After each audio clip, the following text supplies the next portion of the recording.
out on a date on a prayer mountain. And then he's like, you know, Koko Mountain, there are no hakuna watu wengi, and then there are caves, you can have a... You wanted to go and rape me, Black Panther. That is what you wanted to do. Actually, because there's not a lot of people, so that when I scream, nobody will hear me screaming. Got you. Got you. You thought I was stupid. You cannot take me for the idiot. You must be born yesterday, but upstairs, I'm not an idiot. I am not an idiot, sir. Black Panther, I'm not an idiot. I'm not. Because I'm not. So he's like, let's go to the prayer mountain and have a date there. And do what? Prayer mountain. Tunaenda kufanya nini prayer mountain ati date? Date gani unakwanga prayer mountain, guys? Like me, this is so uncalled for and duh. What? And I was like, excuse me? Excuse you? She swallows saliva. We cannot go out on a date on a prayer mountain. Just look for money and take me to a reasonable place. You can always find a place. But you don't take me out on a date on a prayer mountain. Anyway, fast forward. And then he's like, because now I told him, no, it can't work. Me, I'm not going out on a date with you on a prayer mountain. And then he's like, okay, come to my place. What? What am I coming to do in your place? Wash dishes? Am I coming to clean your house? Which date? For the first time. Okay, guys, for the first time. It's not a bad thing to invite somebody in your house, don't get me wrong. But for the first time, you're calling me over to your house. To do what? To do what? Am I your wife? Am I yours? Mini wenu? Unabo sasa. Black Panther unabo. Si you call me basi out hata kwa kibanda ya uji basi kama ni mbaya. Kama ni mbaya nipeleke tu kwa kibanda ya uji na nikule na githeri. Kwani iko nini? Anyway, guys, I'm pissed off. I am. I really am. As you can see, I am. Do you see? I even feel like crying. My tears are flowing. Do you see? Inside my heart. Maybe. I don't know. So, if that's okay. Did I make sense? Yes, I did. Yes, I did make sense. So, I refused and I said no to all his requests for taking me out on a date. I said no. I can't go on a prayer mountain. I can't come to your house. It's the first time, for crying out loud. And then I don't know why guys have this mentality that church girls are naive, so they can easily take advantage of you. And you know, so one time we are talking. Now this is the juice. Let me just start laughing. You guys, you gotta help me laugh. You gotta help me laugh. You better prepare your cheeks and your whatevers, wherever that laughter comes from. Is it from the stomach? I don't know. Prepare. So one time this guy texts me, Auntie Wendy, you know what? God has showed me you are my wife.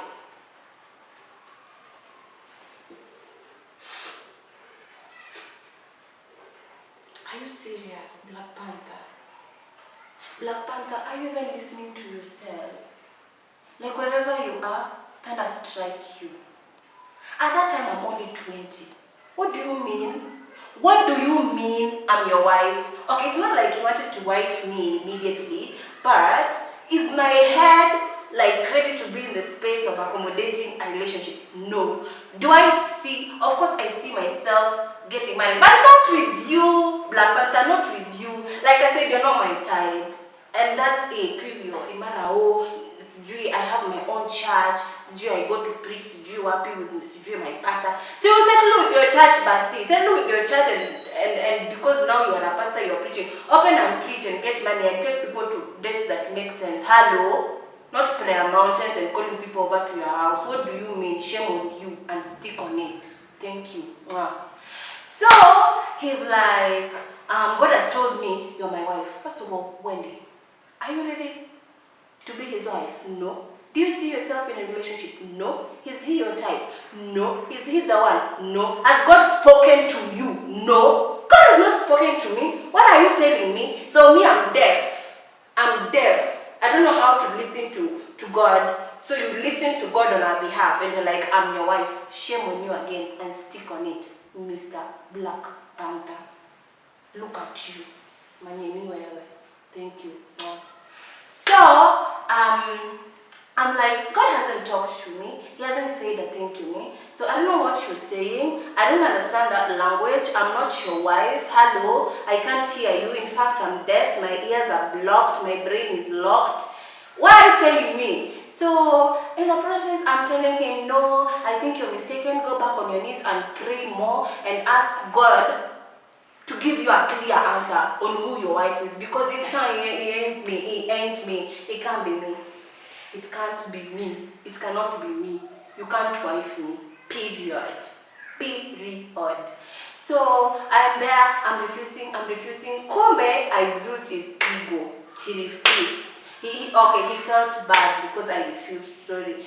So after feeling bad, he was like, he talked, I don't know how to say it. Unaona ile style yenye mtu anakumanipulate mpaka anakuambia ati you will regret for never accepting me, sijui nini. You know those words that men say when their ego has been bruised, like you've said things that hurt them. I think most men don't know how to deal with rejection. And so I think he was reacting from a point of, he cannot believe I didn't agree. Because first of all, I think he had the mentality of, because I'm a church girl, so he would take advantage of me. My God would not allow you, sir. Thank you. Black Panther, my God will not allow you, by the way. He cannot allow you to take advantage of me. I'm not stupid. You can't take me for the idiot. You are not the idiot. So he's like, you'll never find somebody like me. Like you how? I've not even dated you. I don't even know you. I don't even know your home. I love he was those guys. I'm like, okay, I asked him, how many relationships have you been in? He tells me, and I'm asking, what happened to the first one? All the relationships, the girls don't go in makosa. Those guys you meet and they're like, ni demwangu, he cheated, huyu sijui he alikula fair, huyu sijui alifanya nini. Like, he doesn't take responsibility. Number one, that's a red flag. And your relationship, you are the victim. You don't have a tumakosa somewhere around there. Of course, mtu ukosewa, but wewe pia unakosea watu. So I was like, no, this is a red flag. Me, I can't deal with this. Number two, you're calling me over to your house. That is a red flag. Number three, you want to take me out on a date, kwa mountain, kwa milima, prayer mountain. I don't have a problem if you're going for hiking. That's fine. But a prayer mountain, for crying out loud, that's a red flag for me. Like, you've just said it openly, whatever it is you want, without hiding. Black Panther, manyini wewe.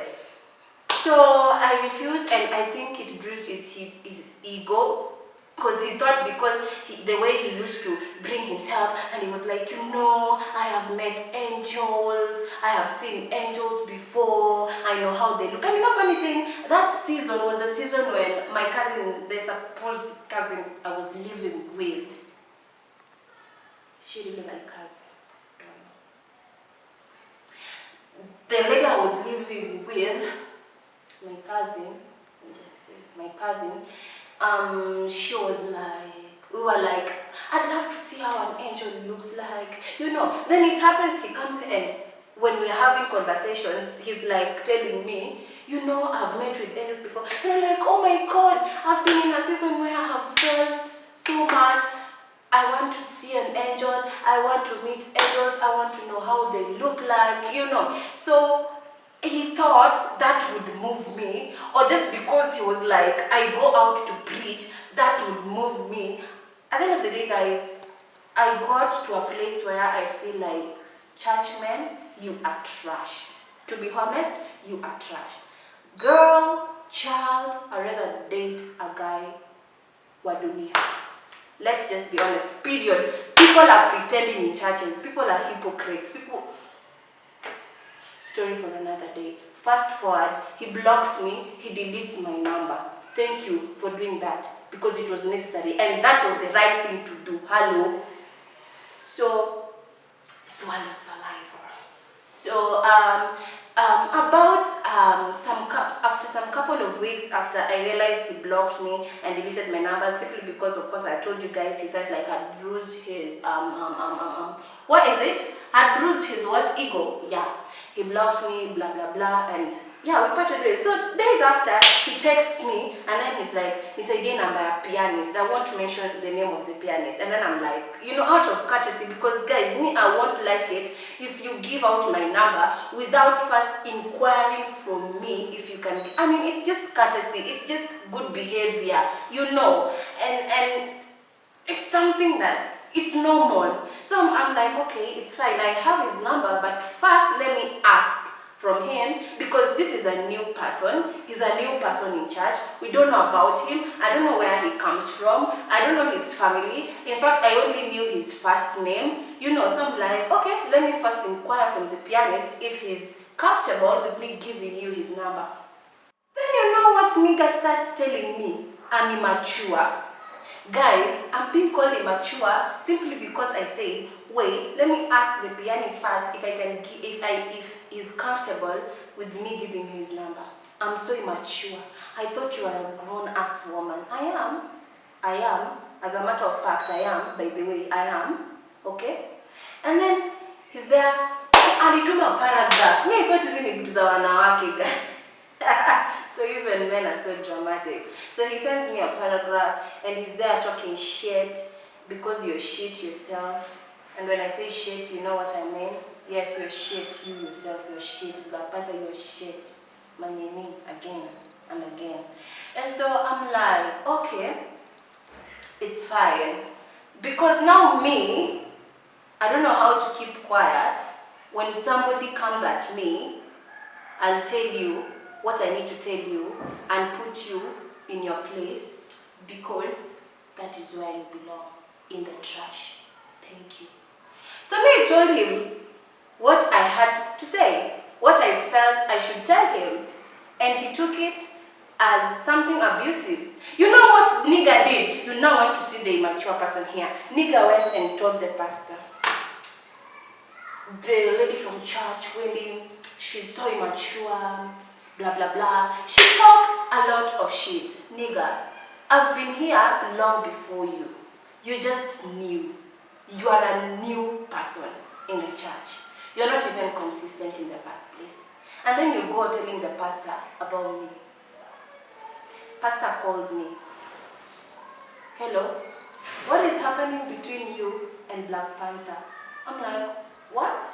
I sent him screenshots. This is it. Me put him in his place. In fact, put him together with his ancestors and his whatever. Wote niwachanganya kwa bakuli moja nikawatusi. Because how do you tell me I'm immature? Simply because I've asked you, let me ask from him if I can give you his number first of all. You're the immature one, by the way. You're the immature one here. Now usinimudi, usinikasirishe Black Panther. You're the immature one. In fact, you're the foolish one in this case. So, Pastor, I sent Pastor screenshots, and then Pastor, in quotes, Pastor, I know some of you understand what I'm saying, Pastor, calls me, and Black Panther, shock on you. Do you know what happened? Pastor came to church, we had a conversation, and laughed at you. We laughed at you, by the way. Imagine, we laughed at you very hard. Until that day, my stomach ached, by the way. We laughed at you. Truly good check. Because you're the childish one. You're the stupid one. To think, like, no, sasa hizo ni nini? I think these are things that kids do. Teacher ula amenifanyia hivi. You're not even man enough to handle what you started. Foolish, immature. Again, I repeat. You're the immature one, by the way. Very mature. In fact, a 2-year-old thinks more than you think. Because you cannot handle something you have started by yourself. Anywho, guys, we laughed at him. And I don't know what transpired between him and the pastor. At the end of the day, this guy stopped coming to church. I never saw him after the incident. Never. He stopped. Like, he stopped. So, the reason as to why I'm telling this story, guys, as much as I'm here entertaining new people, I want you guys to also pick lessons from my story. From my story, the lessons I can give to you is, number one, okay, what I felt was this guy had an agenda when he was coming to church. That is to say, not everybody who comes to church has a good intention. You get? Some people just come to church everybody comes to church for their own reasons. You know, the reasons are best known to themselves. But as for me, looking back, I feel like that guy didn't have good intentions at any point. Either that guy was out to rape me, that guy was just out to do something bad. You know. So this is to the ladies. Also the men to have care, but to the ladies. Just because you're in church doesn't mean you should settle for less. Just because it has taken a long time for you to be in a relationship is not key for you to settle for less. Don't allow somebody to come and manipulate you simply because he preaches. Let me tell you, some of these people who call themselves pastors, quotes and quotes, get their powers from somewhere else that is not God. Let's just be honest. And just because you come telling me you're a pastor, that won't move me and make me fall for you, mister. So let's just be careful of the people we let into our circles, the people we hang out with. The bottom line is not everybody has good intentions. Not everybody who comes to church means well. So get to know the person you are letting in before you finally let them in. Okay guys, have you learned your lesson? Have you enjoyed my story? And don't allow anybody to take you on a date to a prayer mountain. Unapologetically guys, I repeat, don't settle for less. If you want to go to Acacia, go. If you want to go to KFC, go. I mean, KFC is just 300 bob and you have a piece or some piece of chicken and chicks. I mean, we are not going to like eat. We are supposed to have a conversation. You know, as much as we are there to eat and enjoy, we are supposed to have a conversation. So don't come telling me I should come to your house. You, by the way. And I don't give a I don't give a When I say that, guys, you know what I mean. Somebody who might be wondering what GIRLVATION is, we all know about salvation, guys. We all know about salvation. So GIRLVATION is simply somebody who comes to church to win girls and not souls and not want to be saved. Like, his intentions are not godly. Him is to come and find girls or a girl to misuse. That's it. Simple. That's just it for today, guys. I hope you guys had a nice time. I hope you enjoyed. I enjoyed myself telling you the story, and it like triggered a bit of memories, but we good, we healing, we fine, we do, we ace, we whatever. If you've not subscribed after watching this video, please subscribe. Otherwise, adios.